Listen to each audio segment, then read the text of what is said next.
Welcome to Mutual of Omaha's Wild Kingdom. I'm Peter Gross, co-host of the original Wild Kingdom with Marlon Perkins and Jim Fowler. If there's one thing we've learned when filming Wild Kingdom, it's that nature can be harsh. Not all animals are strong and healthy enough to survive. In tonight's episode, we'll explore the relationship between predator and prey. Each plays an important role in keeping animal populations in check. The old and the sickly animals are naturally weeded out, leaving the strong and the healthy to produce the next generation. In fact, predators are only successful about 50% of their attempts to catch food. This reality can seem harsh, but it's absolutely necessary to create that delicate yet natural balance of the animals in the Wild Kingdom. So sit back, relax, and enjoy Mutual of Omaha's Wild Kingdom.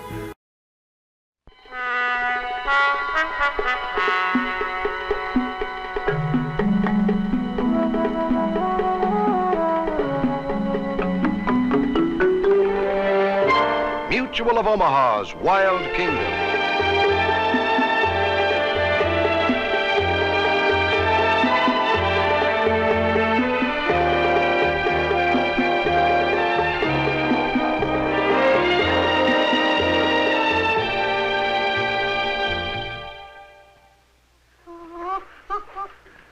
No need to be nervous now. Nothing's going to happen to you. Welcome to Mutual of Omaha's Wild Kingdom. WK is a little bit nervous. He's never seen a cheetah before. And from the looks on the face of that cheetah, he's never seen a chimpanzee before. Now, WK, you sit right here. I guarantee nothing's going to happen.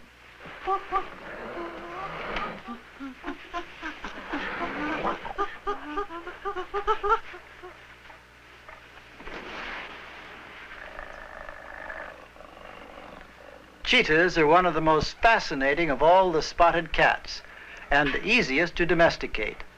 For centuries, they've been used as trained hunters. They're incredibly swift, the fastest of all the land animals. A full-grown cheetah can dash across the African grasslands as fast as a car speeding along a modern expressway, about 70 miles an hour. In many ways, these beautiful animals are unique among cats. But the sad fact is that today they're a vanishing species, their numbers steadily decreasing. On the endangered species list of the World Wildlife Fund, the cheetah is prominently featured. Their numbers are being reduced by poachers hunting them for their pelts. We went to the African continent, to Rhodesia, to observe these remarkable animals in the wild and to follow the adventures of a young cheetah family. So our story is called Cheetah Country.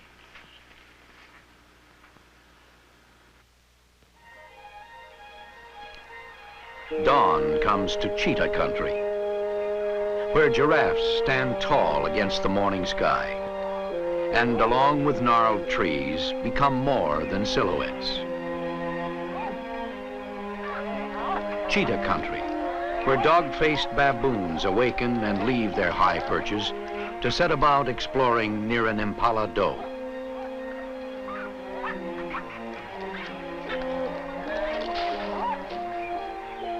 The giraffes watch them too, alert to every movement about them. A suspicious elephant stops to sniff their way for a long moment, and then, satisfied there is no threat, continues with the herd. The impalas move casually, yet always watchful for their greatest foe in Cheetah Country. But the cheetah is otherwise occupied. Though she is easily swift enough to run down the fleetest antelope, for the moment her time is devoted to her kittens at a den beneath a large termite mound nearby. Here she maintains a constant lookout for dangers that her kittens are still too young to recognize, but which she will soon teach them to know.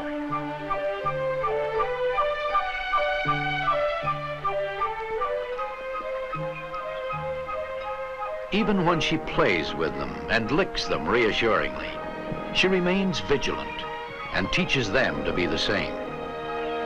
With their short legs, plump bodies, and dull, unspotted fur, they look little like her now. But soon they will, if they learn their lessons well enough to survive. Impalas are the cheetah's chief prey, and the kittens, like their mother, will someday be able to stalk and then run down these incredibly swift antelopes. They are wary of her now, but sense that she is not hungry at the moment, not even for another prey she sees. It's a spring hare, bouncing to his burrow close by and briefly cleaning the entrance. Satisfied with his efforts, he hides himself for the day.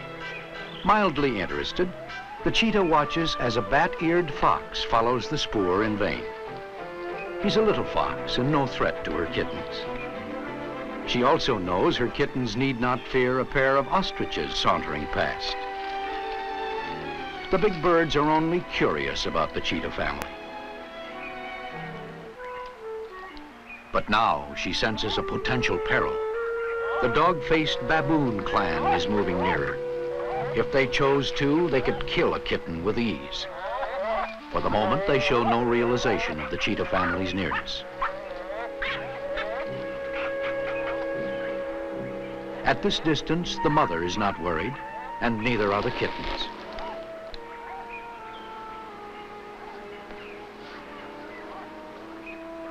The baboon seems settled.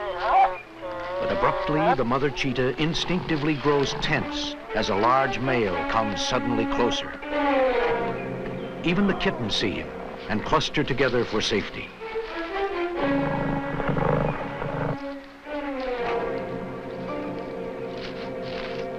That's too close.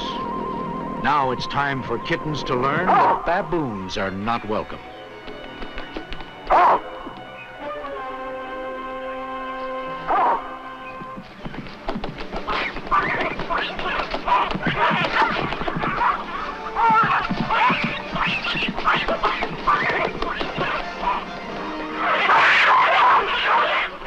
That takes care of one. And now for the others.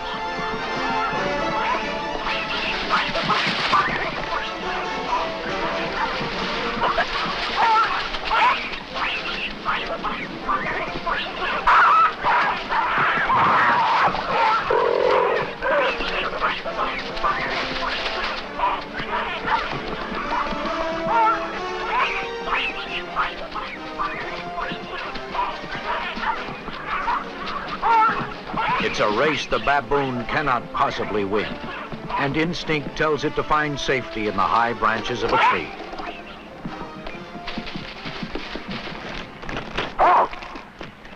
No need to climb after that one. The point is made. This particular baboon troop won't be likely to come near the den again. All clear. It has been a good lesson which none of the kittens will forget. And it is one more step toward survival in cheetah country.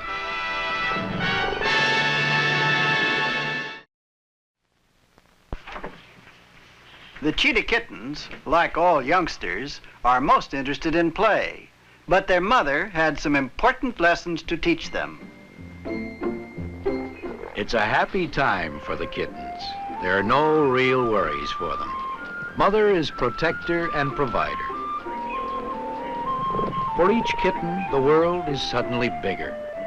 But play is still the important thing. There's a fine, fluffy tail to attack. And a mother with great patience.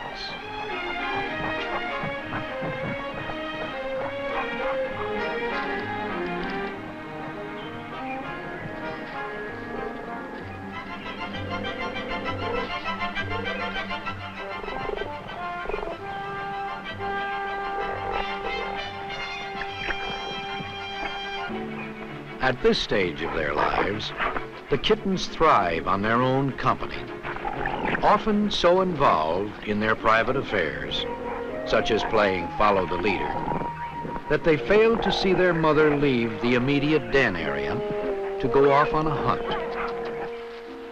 But even though they don't pay much attention yet to their mother's hunting, their roughhousing has its own value in training and conditioning.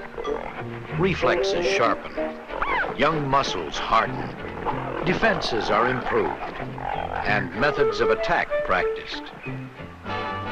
The mother has spotted a fine hare.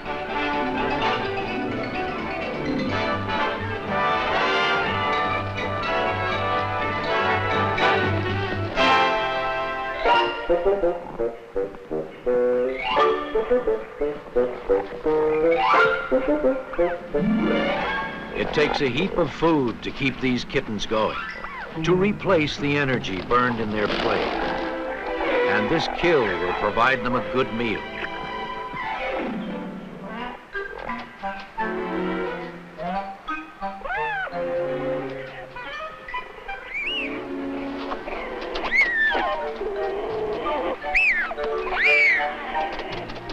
There are some who would rather play than eat, some who would rather eat, and some who can't make up their mind.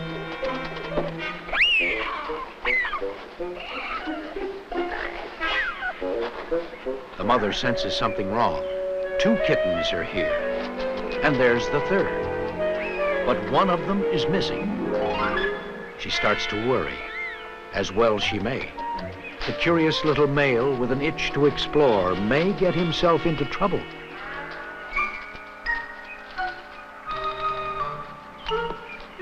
It's a great big world for a little fellow. A world of birds as big as trees and beasts as huge as mountains. An exciting world filled with danger.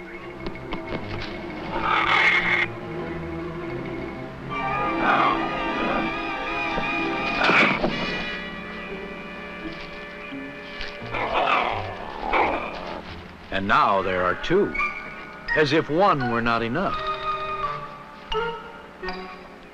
In this world of giants, a little kitten can get hurt. It's time to call it quits. Today, he was lucky. Ostriches and elands are not mortal enemies of the cheetah, but one day such curiosity might lead him into the jaws of a predator. Perhaps he will explore again, but for now, it's good to be home.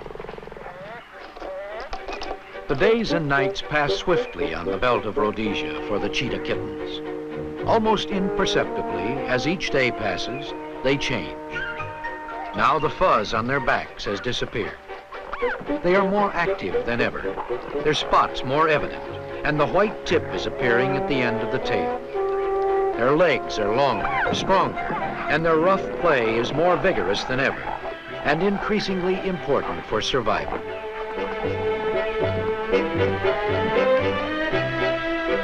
Their world expands daily, and they are ever more self-reliant.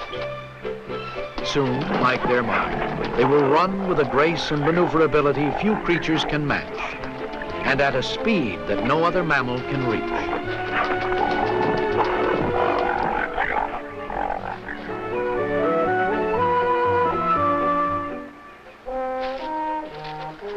Only 3 kittens remain now. The curious male simply failed to return one day and has already been forgotten.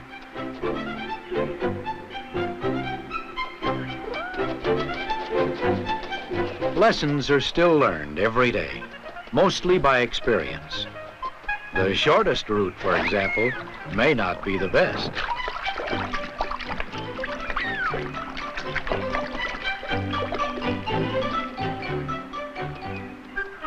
But a dunking is not a disaster, and at this age, everything is an adventure.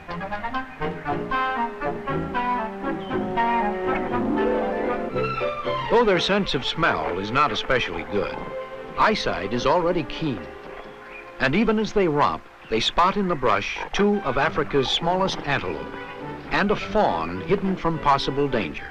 As the infant antelope crouches there quietly, the adults move off. But the cheetah kittens have seen it, and one comes to investigate. The fawn knows that no matter what, he mustn't move. and he doesn't.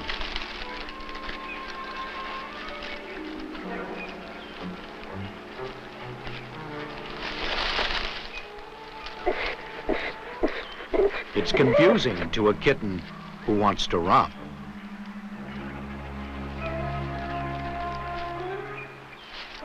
The steenbuck are unafraid of cheetah kittens, but the fawn remains motionless. It's strange to have found a creature which will not move, even when danger is near. This is another adventure cataloged in memory, another lesson learned.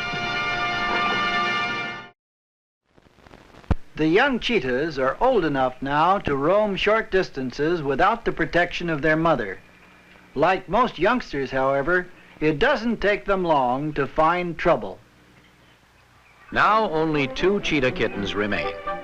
The third kitten was struck and killed one day by a poisonous snake only a dozen yards from the den. These 2 which remain look almost exactly like their mother, except for size. And soon even that difference will be gone. They are not as agile in climbing as the other great cats. Their thick claws are dulled from constant running, so climbing trees is not a very easy matter. And maneuvering up there is certainly no cinch.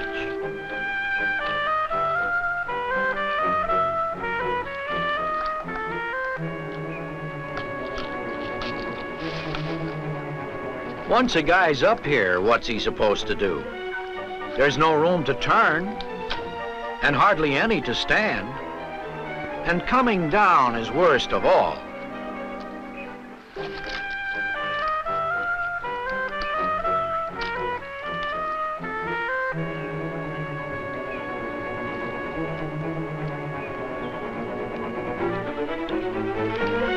Climbing is all right for a change of pace.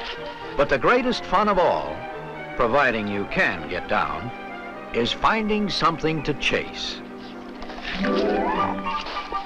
Their style in running, their sudden stops and starts, their abrupt turns, their incredible speed, all these show that the training period of the cheetah youngsters is nearing an end.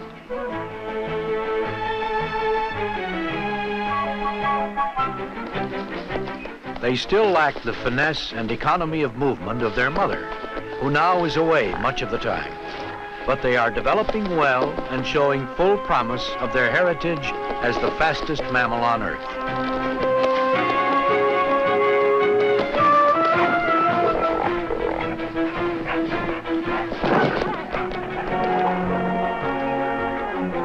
As they momentarily move out of sight, a hedgehog appears, looking for a lunch of termites. This is something new and different, something worth inspecting closely. But this newcomer has little to fear from a curious kitten, for when he ducks his head and curls into a ball of spines, his defense is impregnable. But this is a lesson the cheetah has yet to learn. Similar to the porcupine, the hedgehog fears few enemies.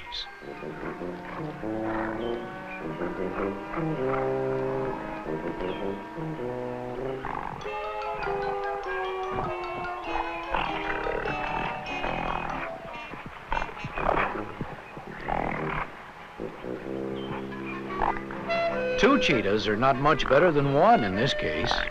Curiosity is doubled, but ineffectiveness remains constant. There's no way to make him run, so let's see what he smells like.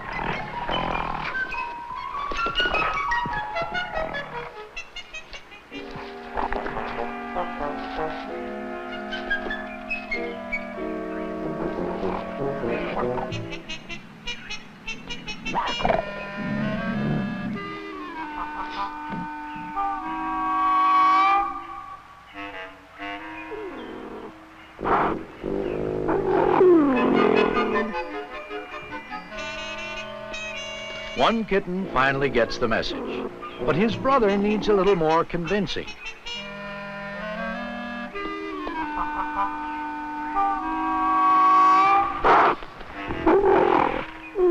Now now he's convinced that spiny creatures should be left alone. And this time the lesson has been learned at the cost of a painfully punctured nose and paw. But the pain is quickly forgotten when a bat-eared fox is attracted to a nearby spring hare burrow.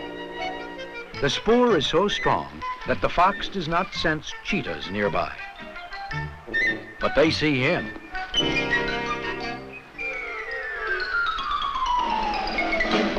The chase is on.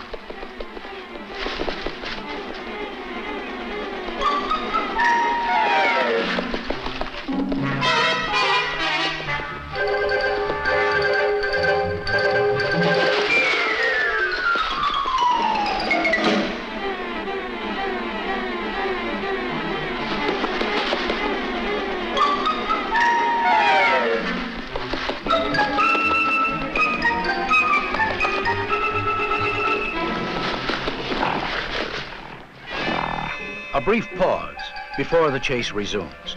Not a chase to end in a kill, for the cheetahs could run the fox down easily if they so desired, but rather a chase for sheer enjoyment and the chance to really unlimber at last. A chase to prolong as much as possible.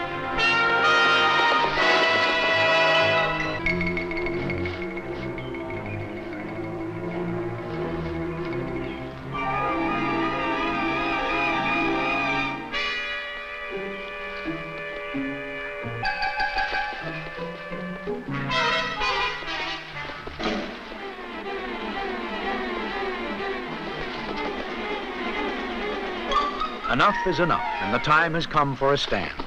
The game is over, at least where the fox is concerned.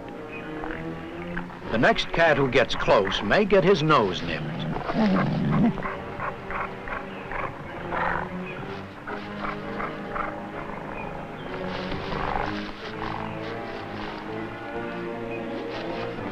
The game is won, the day is done, and kittenhood nearly over.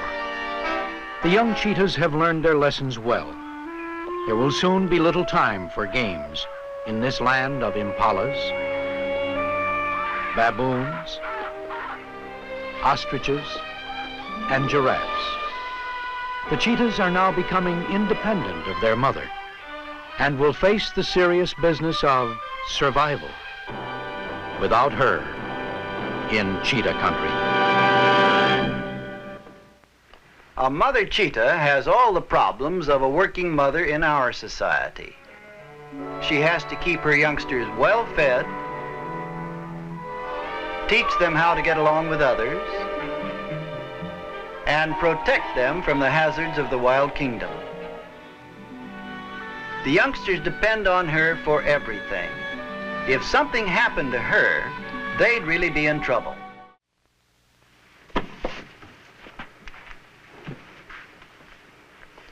The cheetahs encountered many animals as they roamed their grassland home, and some presented a very real threat to the young cats. But the greatest threat of all comes from man. These beautiful animals are annually reduced in number by poachers, killing them for their lovely pelts. Now the cheetah is on the road to extinction. It isn't a new story. Man's short-sightedness in squandering his precious wild heritage has resulted in the disappearance of some 80 species of mammals and birds in the last 50 years alone. Gone forever, forever irreplaceable. Only active support of wildlife legislation and conservation programs can reverse this trend and help guarantee the preservation of all the species of animals who dwell in the wild kingdom. Mutual of Omaha's Wild Kingdom.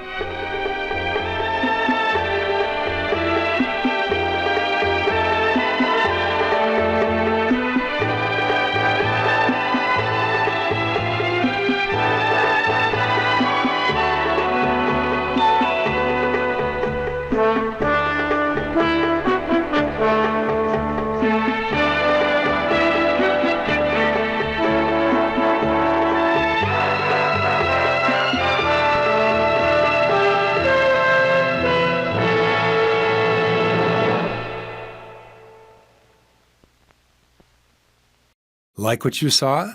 Follow us on Facebook, Instagram, and YouTube for more exclusive content. And visit our website at wildkingdom.com.